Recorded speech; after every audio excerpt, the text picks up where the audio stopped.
Insecurity. I am a human being. জন্ম থেকে আমি সাফার করেছি। Those two people over there are not my mom and dad, they are criminal.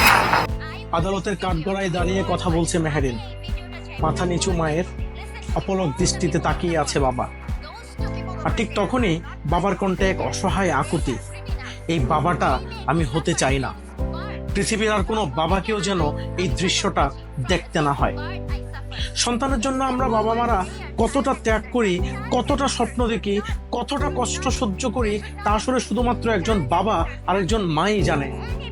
আমরা সন্তানদের সবচেয়ে ভালোটা দিতে চাই, কিন্তু জীবন আমাদের সবসময় সুযোগ দেয় না। তবুও চেষ্টা করি বারবার। আর সেই সন্তান যখন একদিন বাবা মাকে আদালতে দাঁড় করায়, তখন ভিতরটা ভেঙে যায়। মনে হয় এই জীবনটাই ব্যর্থ। 2025 সালের জুন মাসে ঢাকার মেহেরিন আহমেদ নামের 19 বছর বয়সী এক তরুণী তার বাবা মার বিরুদ্ধে মামলা করেন।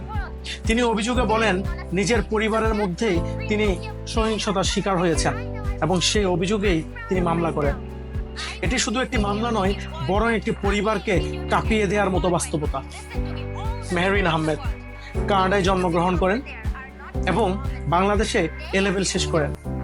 তিনি ঢাকার মোহাম্মদপুরে ইকবাল রোড এলাকায় বসবাস করেন। 2025 সালের 25 মে সন্ধ্যা 7টার দিকে নিজের বাসায় বাবা মা দ্বারা শারীরিক ও মানসিক নির্যাতনের শিকার হয়েছেন বলে অভিযোগ করেন।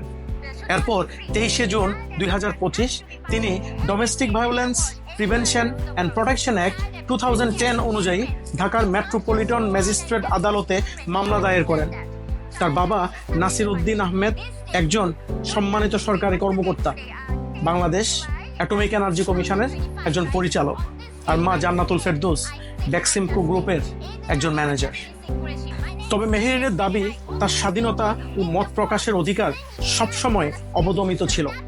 তিনি অভিযোগ করেন, তাকে শারীরিকভাবে আঘাত করা হতো এবং তাকে নাম ধরে অপমান করা হতো এবং অতীতে 2 বছর ধরে একাধিকবার মানসিক হাসপাতালে জোর করেও তাকে পাঠানো হয়েছিল। অন্যদিকে মা বাবা আদালতে এই অভিযোগগুলো স্পষ্টভাবে অস্বীকার করেছিলেন এবং বলেছিলেন তার মেয়ে জন্য ওনারা ভালো কিছু করতে চেয়েছিলেন এবং মানসিক স্বাস্থ্যের জন্য কিছু পদক্ষেপ নিয়েছিলেন।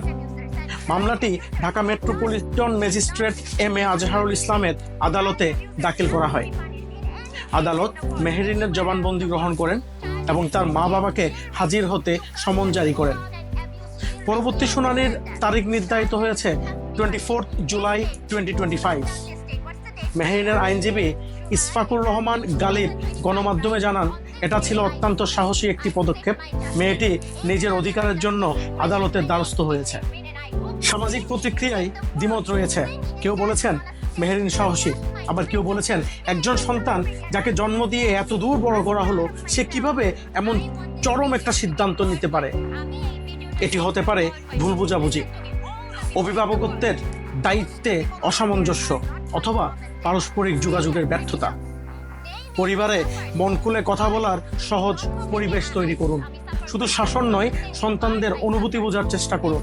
তাদের ভয় নয়, তাদের ভরসা করুন। প্রশ্ন করুক, ভুল করুক, পাশে থাকুন, কারণ পরিবারই প্রথম নিরাপদ আশ্রয়। ভালো মন্দ বলার সুযোগ দিন, যেন বাইরের পৃথিবী ওদের মুখ বন্ধ করে দিতে না পারে। আপনার সন্তানকে শুধু গড়ে তুলবেন না, তাকে শুনুনও। একটি সিদ্ধান্ত যদি তাদের বিরুদ্ধে যায়, সেটি যেন পুরো ইতিহাস ভুলিয়ে না দেয়। সন্তান যেমন স্বাধীন, তেমনি কৃতজ্ঞতাও তার শক্তি হওয়া উচিত। এই গল্পটি শুধু একটি পরিবারের নয়, এটি আমাদের সকলের জন্য একটা সতর্কবার্তা। ভালোবাসা আর বিশ্বাস হারিয়ে গেলে সম্পর্ক একসময় আদালতের দরজায় গিয়েও ঠেকতে পারে। ভালো থাকবেন সবাই।